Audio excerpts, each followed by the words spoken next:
Gal wa tasqutul jama'atu bil uzri kama tarin aw saljin yabullu thawba aw wahlin aw rihin bil lail aw harrin aw bardin syadidaini.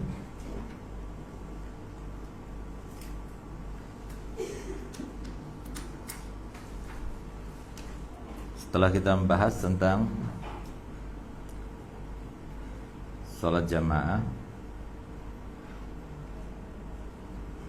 maka kemudian dia ingin menjelaskan tentang uzur-uzur, alasan-alasan yang membolehkan seseorang tidak melaksanakan sholat jamaah bagi yang mengatakan bahwa sholat jamaah itu hukumnya wajib.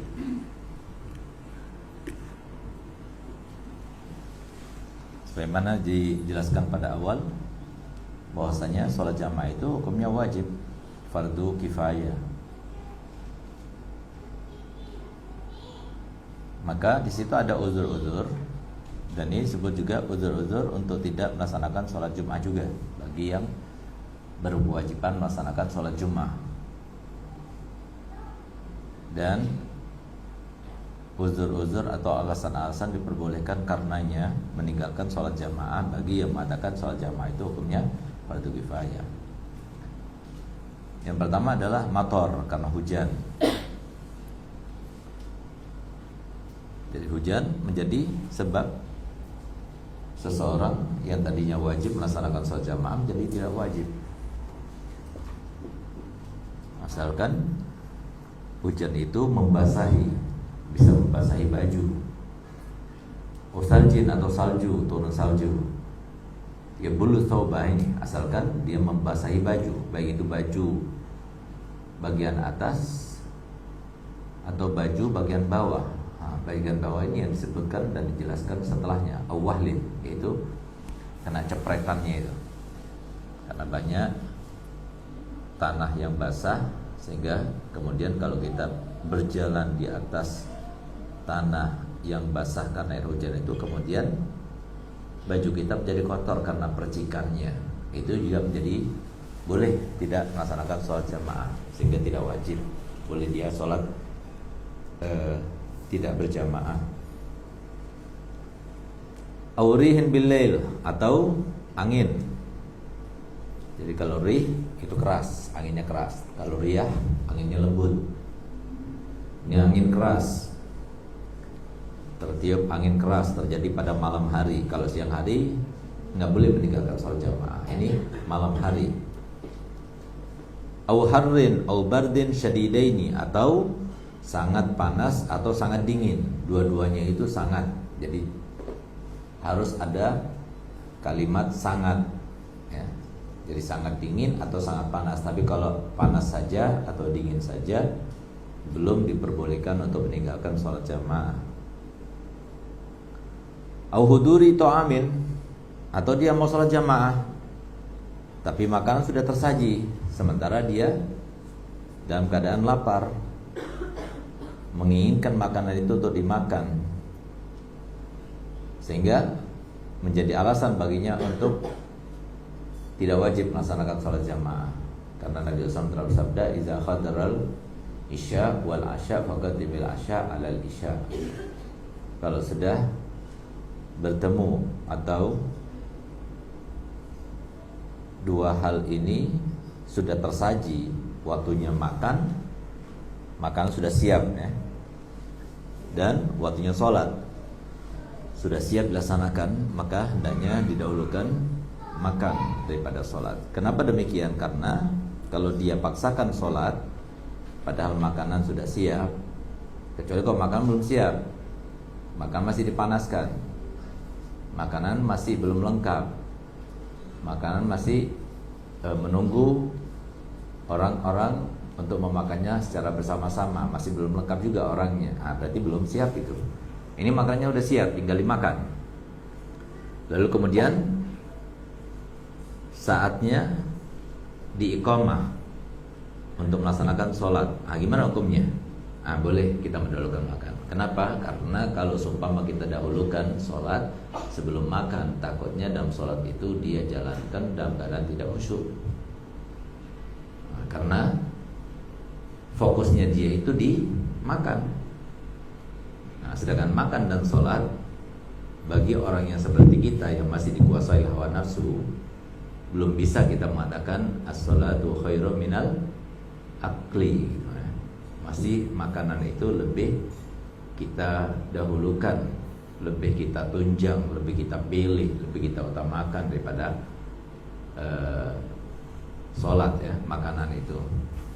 Itu masih kita yang terbelenggu dengan hawa nafsu, sehingga supaya setannya itu tidak mengganggu nantinya di waktu sholatnya, maka hendaknya tuntaskan dulu yang ini kebutuhan kita biologis nih, makan dulu. Setelah selesai, baru kemudian kita sholat. Sehingga kita lebih khusyuk sholatnya. Karena maksud daripada sholat, tujuan utama daripada sholat itu adalah khusyuknya kita dalam sholat itu tujuan utamanya. Tapi kalau nggak khusyuk, berarti tujuannya itu tidak terlaksana, nggak kita peroleh. Buat apa? Makanya kemudian kalau terjadi yang semacam ini didahulukan, bukan kita itu mendahulukan dunia daripada akhirat, mendahulukan urusan pribadi daripada urusan Allah, tidak. Tapi supaya kita menjernihkan pikiran, mengkosongkan pikiran hanya teruntuk Allah di dalam ibadah kita, dalam sholat kita gitu. Ketimbang kalau kita paksakan, akhirnya apa yang ada di dalam benak kita tadi terkait dengan hawa nafsu dan dorongannya, itu bisa mencegah kekhusyukan kita dalam sholat. Pastinya seperti itu. Karena kita umumnya kita masih terbelenggu dengan hawa nafsu. Kecuali bagi mereka-mereka yang sudah digambarkan dan dipermisalkan oleh Allah SWT dalam sholat subuh, sholatu khairum minan naum. Itu bagi mereka orang tertentu, orang khusus. Dan harusnya orientasi kita ke depan, neraca kita dalam ibadah kita itu seperti itu, sampai kita jadikan sholat itu lebih indah, lebih baik, lebih kita pilih, lebih kita utamakan melebihi daripada tidur. Kapan itu? Itu tergantung kepada masing-masing. Tapi selama itu masih belum, maka mungkin kita, karena Islam itu yahkum bidawahir, kalau sudah siap tersaji makanan dan sholat sudah siap dilaksanakan, maka tetap dahulukan makan dulu, baru kemudian sholat. Jadi fahami betul-betul itu, jangan sampai kemudian dijadikan sebagai alasan kita mengatakan bagaimana ini diajarkan kita untuk mendahulukan urusan dunia daripada urusan akhirat, atau mendahulukan urusan pribadi ketimbang urusan Allah. Tidak. Tapi supaya kita, ketika kita berada di dalam hadratnya Allah, ketika kita melaksanakan ibadah, betul-betul fokus kita itu 100% untuk Allah. Karena itulah tujuan utama daripada sholat.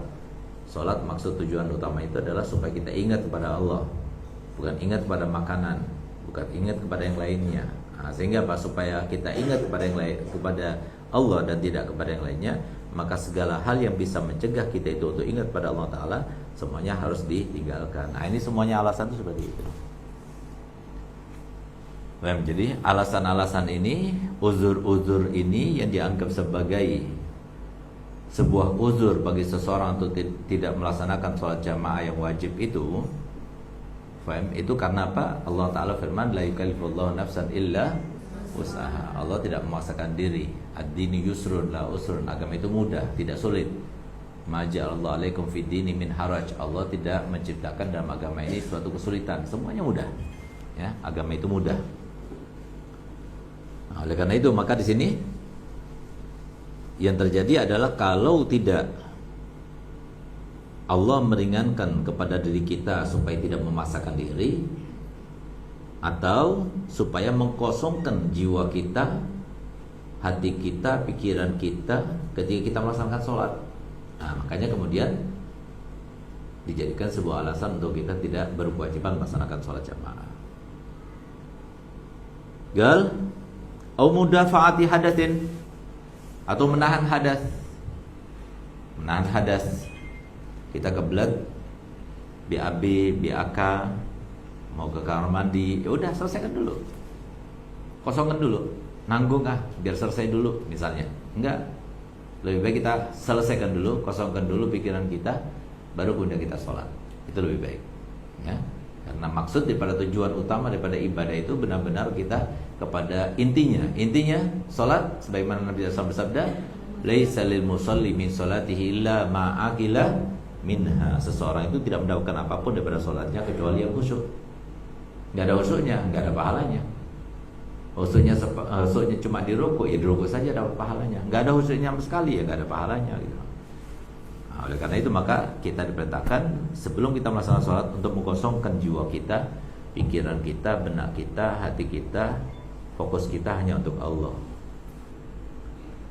Gal au syarabin yatuqu ilaihi. Ini au syarabin, atau bukan cuma makanan, kita buat minuman.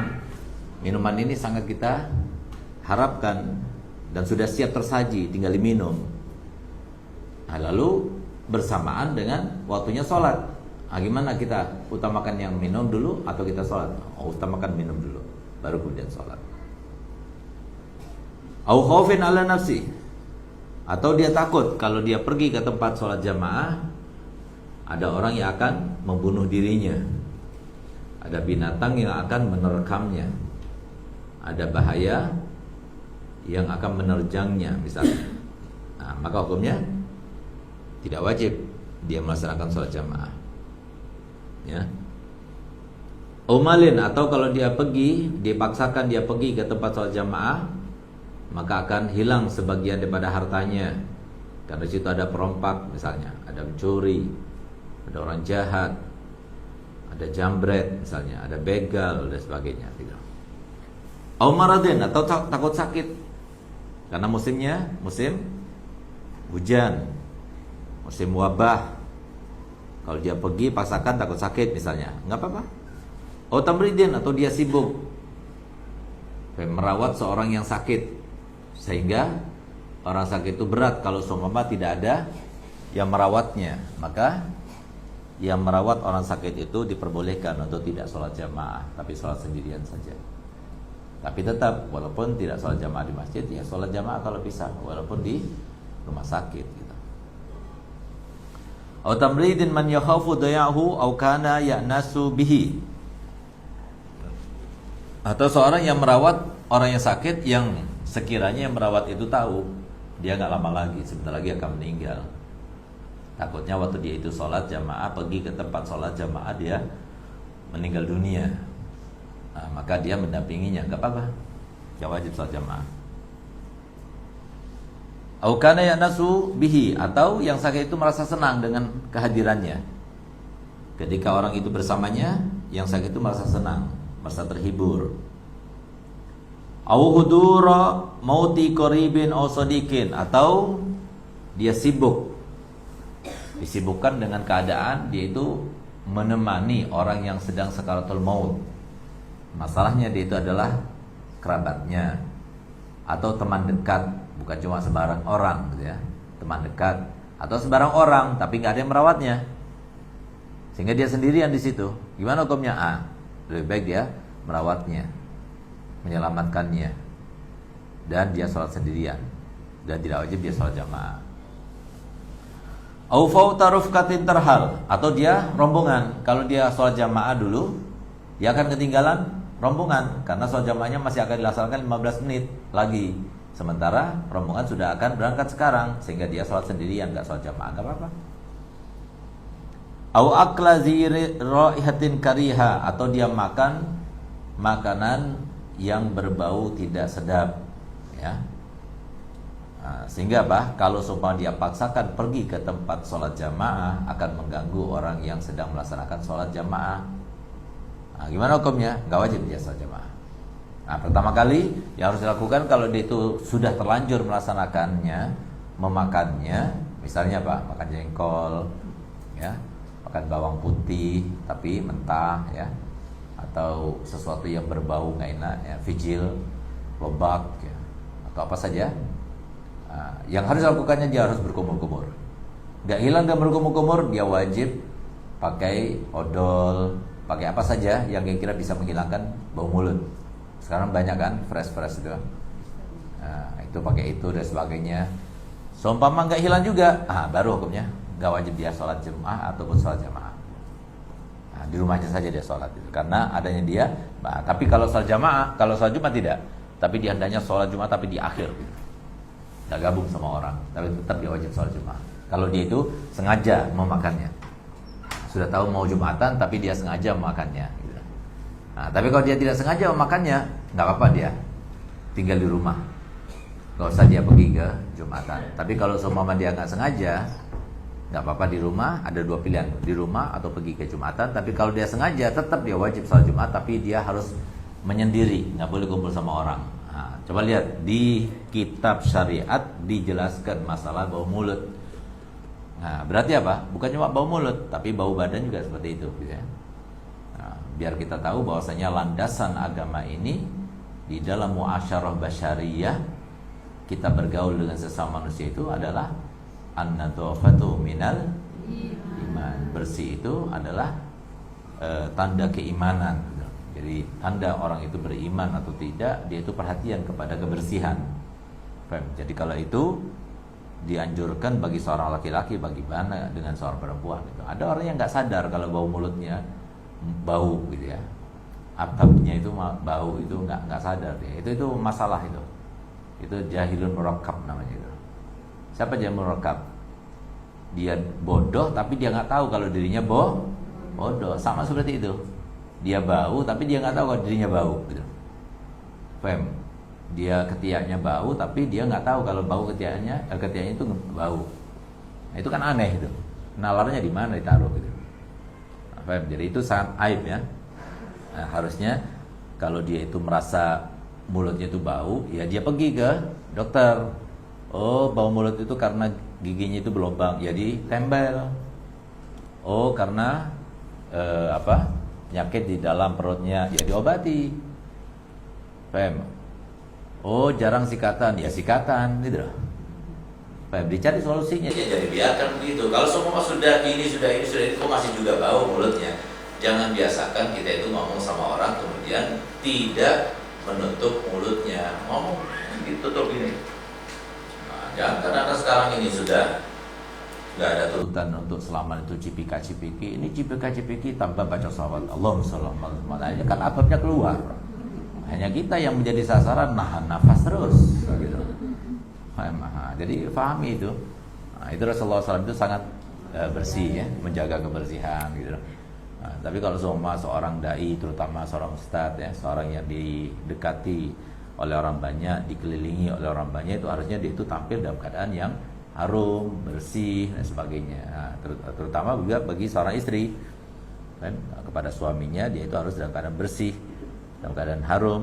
Jangan sampai dia kemudian tampak tidak baik di mata suaminya ataupun di penciuman suaminya. Nauzubillah. Kadang-kadang kalau di rumah dia nggak berdandan, dia nggak pakai minyak wangi, tapi begitu mau keluar dia berdandan, dia pakai minyak wangi gitu. Nggak seharusnya semacam itu. Oleh karenanya dia fahami betul-betul. Itu maksudnya Imam Syafi'i mengatakan wala turi lil aadi qatuzillan fa inna syamatatal a'da bala'u. Jangan kau tampakkan sedikit pun daripada kekurangan kamu, karena kekurangan itu ketika diketahui oleh musuh maka akan menjadi sebab cercaan, sebab orang itu mudah untuk menjatuhkan kamu dan sebagainya. Jadi jangan tampakkan, walaupun pada sahabat, walaupun pada kerabat, walaupun pada anak-anak gitu. Kadang-kadang ada orang yang gampang saja dia kentut depannya orang gitu. Nah, itu nggak dianjurkan, dalam agama nggak dianjurkan. Itu termasuk yang harusnya disimpan. Tanya sama anak Ustaz, istri ya, atau sama siapa saja, pernah dengar Ustaz kentut? Tanya kan. Nah, Ustaz malu, atau kedengaran apa ketiaknya bau gitu, atau mulutnya bau. Nah, Ustaz nggak pede, nggak bakalan. Walaupun habis olahraga Ustaz enggak, karena Ustaz perhatian bersihan. Dicukur terus, pakai untuk menghilangkan bau, tawas dan sebagainya, itu harus kita pakai begitu. Jangan ada satu orang yang kalau dia itu lewat di situ tetap aromanya sampai beberapa jam. Nah, itu kan luar biasa itu namanya. Nah, itu bukan menyenangkan orang, bikin orang sesek jadinya gitu ya. Nauzubillah. Nah, ini coba lihat di dalam syariat itu diperhatikan yang semacam itu. Jadi kalau nggak bisa hilang, ya udah jangan kumpul sama orang. Gimana mau khusyuk di sampingnya bau ketiak, gimana mau khusyuk gitu? Kan dia nahan nafas kan ada saatnya dia itu nggak tahan. Akhirnya ambil nafas lagi, tahan lagi. Nah, jadi pahami ya. Itu kalau orang laki kayak begitu, apalagi perempuan. Nah, Ustadz ini dari husnudonnya dulu. Disangkanya perempuan itu semuanya harum gitu loh. Dulu. Sampai Ustadz pulang dari Madinah. Sampai Ustadz punya anak Umar. Baru Ustadz tahu kalau ternyata perempuan itu juga bau ketiak dan bau mulutnya. Dalam satu waktu hilang husnudonnya Ustadz. Dalam satu hari langsung hilang itu semuanya. Apa yang terjadi? Ketika Umar itu kakinya kena api, melepuh. Nah, sehingga Ustadz bujuk, ayo kita ke dokter, biar dibedah itu, biar keluarkan airnya itu, nanti diobati. Nanti kita kasih, kita ke Indomaret nanti, gitu. Indomaret atau ke belanja di Maret, nanti tak beli. Mau dia? Udah, Ustadz daftar. Begitu Ustadz daftar, yang jaga itu perempuan. Siapa Pak namanya? Waktu ngomong mulutnya bau. Astagfirullahaladzim. Sampai Ustaz yakinkan ini perempuan apa yang mana? Nggak ada laki lain, nggak ada laki perempuan. Perempuan bau juga mulutnya. Satu itu. Udah itu setelah ketemu dokternya Ustaz pergi ke sampingnya ada Maret. Masuk di sana. Akhirnya apa? Begitu Ustaz mau bayar, si kasir kan gini. Keluar. Aroma ketiaknya, masya Allah kayak bau lidah buaya. Nah ini perempuan lagi gitu loh. Baru saya tahu, oh ternyata perempuan bau juga gitu. Jadi Ustaz dari saking husnudonnya, saking perempuan itu nggak bau mulut, nggak bau ketiak gitu. Ternyata sama aja seperti laki-laki ya. Dan Ustaz lupa bahasanya Nabi SAW bersabda, an-nisa'u syaqaiqur rijal. Jadi perempuan itu saudara kandungnya laki-laki. Jadi apa yang terjadi pada laki-laki juga terjadi pada perempuan. Nah, jadi jangan sampai malu-maluin kalau ada perempuan itu kemudian yang harusnya terhias, indah, bak bunga, tapi kemudian bau mulutnya, bau ketiaknya, jangan deh. Gitu. Paham? Cantik orangnya, sayang, kenapa? Bau ketiaknya. Ya, nah itu kan mengurangi. Nah itu dalam agama diperhatikan. Paham? Jadi kalian harus tahu, jangan pas pilek dicium ketiaknya, enggak keciuman kok. Masalahnya yang di samping kamu itu enggak pilek gitu. Ya, jadi pahami betul-betul, dijaga yang semacam itu ya. Nah, kadang-kadang ada naudzubillah ya, sampai ustadz ataupun ustazah dijuluki, oh itu ustadz yang ketiaknya bau itu loh. Kan enggak enak dibilang begitu. Mau dibilang gitu. Itu ustazah yang ketiaknya bau. Kalau sudah saya masuk kelas, aromanya tetap di kelas itu beberapa saat gitu. Mau seperti itu? Harus mau sendiri. Pahami, paham. Jadi koreksi diri, tanyakan sama suaminya, bau enggak gitu loh. Kalau semua dirinya nggak bisa mengoreksi diri, nah, itu diperhatikan dalam agama seperti itu. Coba lihat dalam jamaah saja, kalau sekiranya nggak hilang bau itu, maka nggak perlu pergi jamaah karena itu mengganggu. Nafasnya orang yang sholat jamaah itu nahan itu, karena apa? Akhirnya nggak khusyuk dia, maunya khusyuk, akhirnya nggak khusyuk. Jadi pahami benar-benar yang semacam ini, karena dari sinilah keimanan itu akan tumbuh. Itulah maksud Nabi SAW bersabda, an-nadhafatu minal iman. Orang kan senang kalau dekat sama orang yang harum baunya, bersih orangnya, senang. Tapi kalau sudah dekat sama orang yang bau, kotor dan sebagainya, itu kan kurang disukai. Nah, pahami betul-betul ya, itu adalah salah satu intisari keimanan di dalam kita bermuamalah secara basyariah itu seperti itu. Jadi an-nadhafatu minal iman. Gal au mulazamati gharimihi wa huwa mu'sirun. Bahkan ini tambah lagi. Kita wajib sholat jamaah. Tapi kebetulan ada orang yang berhutang sama kita. Kita pergoki dia. Ini yang berhutang sama anak. Dari dulu aku cari nggak dapat. Sekarang begitu kayak mau sholat jamaah ada dia. Kalau kita pergi sholat jamaah dia hilang nanti. Gimana hukumnya? Nggak apa-apa, nggak wajib sholat jamaah. Pegang aja dia, ikuti sampai dia bayar hutangnya gitu. Itu nggak apa-apa katanya. Nah, asalkan dia itu apa? Wawa mu'sir, au mulazamati gharimihi wawa mu'sir gitu. Nah, tapi kalau seumpama dia itu musir, dia mampu, maka nggak boleh harus sholat jamaah. Kan kapan saja mau diminta kan bisa. Ini enggak. Bisa jadi dia lari, dia nggak tanggung jawab gitu. Jadi makanya hati-hati daripada berhutang. Hutang itu adalah beban yang paling besar ya. Selain tanggung jawab, hutang itu adalah beban yang paling besar kepada manusia. Yang biasakan kita berhutang ya. Nah, kalau kita berhutang, maka hendaknya kita bayar tepat waktu yang kita janjikan. Tapi kalau kita tidak bisa, kasih tahu sama orangnya.